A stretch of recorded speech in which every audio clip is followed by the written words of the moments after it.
Hey guys, guess what? Nasa Burwood ulit kami.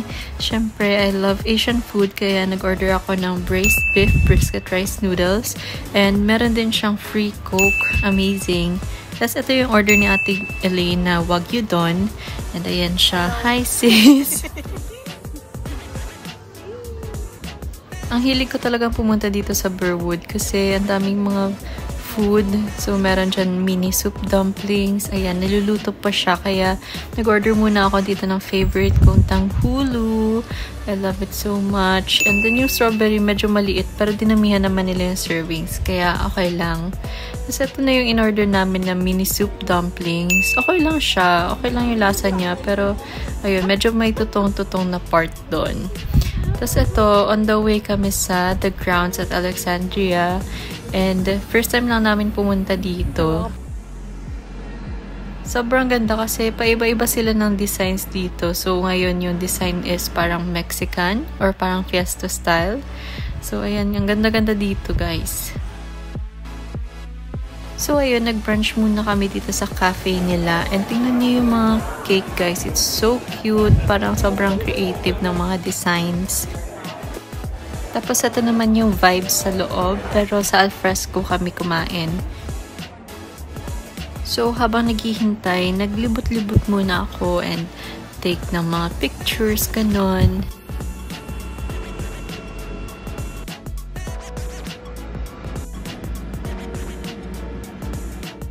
Parang ang ganda mag-pictorial dito guys, pero ayun, hindi bagay yung outfit ko kasi parang sobrang relaxed outfit lang ako today. Hindi ako pa pretty outfit.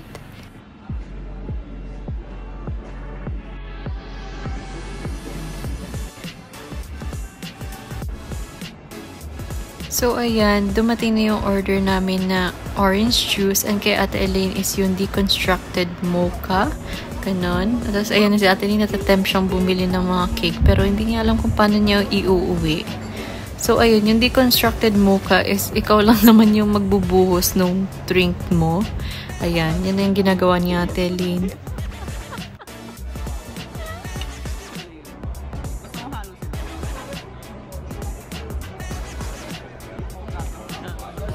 Tapos, ayun, dumating na din yung order ko na buttermilk pancake. And then, yung kay Ate Elaine is yung brekkie burger. And actually guys, sobrang sarap ng food nila. Parang first time ko lang makaubos ng 3 pieces na pancake and hindi siya nakakasawa. So ayun, malasa din yung sa burger ni Ate Elaine. After namin kumain, naglakad-lakad lang kami dito kasi nabigla kami. Ang laki pala ng place. So madami kang pwedeng mapuntahan and mapicturean and makainan, ganon. Tapos ayan, may animal pen dito. Tapos ayan, may animal.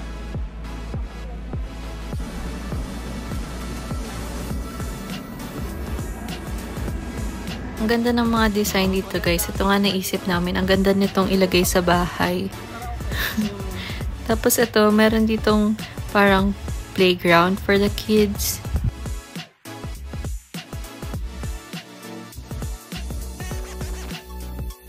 Tapos ang daming kalamansi dito guys. Alam nyo ba, sobrang mahal ng kalamansi dito.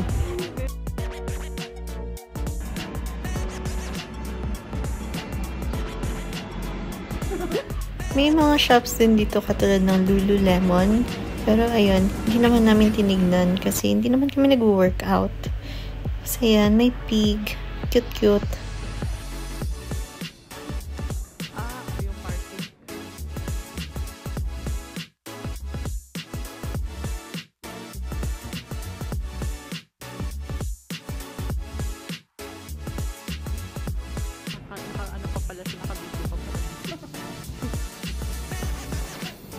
Ayan, naglibot-libot lang kami and ito yung parang pathwalk nila doon. Tapos ayan, nai-imagine ko na siguro kung andito si Ate Pau at si Ate Chel. Grabe na yung picture nila dito, oh. Ang cute-cute. Siguro pag nandito na sila ulit, magpipicture-picture na kami dito. Pero magdidide na lang kami papunta dito kasi ang hirap maghanap ng parking. So, after namin mag-the grounds at Alexandria, pumunta naman kami ng Westfield Parramatta para mag-grocery. And ayan, tumingin din kami sa Target ng mga clearance sale ng mga damit. And ayan, ang dami na nilang pinapabenta dito for cold weather kasi autumn na dito sa Australia. So ito pala yung OOTD ko, guys. Chill OOTD lang tayo. So ito, pauwi na kami nito and nadadaanan lang namin yung mga stores for the cars. Like meron Volvo, Tesla, ganon. Tapos ito, may nakasabayan kaming mga Mustang. Ayan, dalawa sila. So, ayun, after nun, umuwi na si Ate Lynn. Ayun, pabalik na siya sa kanyang bahay. Bye-bye, sis. Thank you. That's it for today, guys. Bye!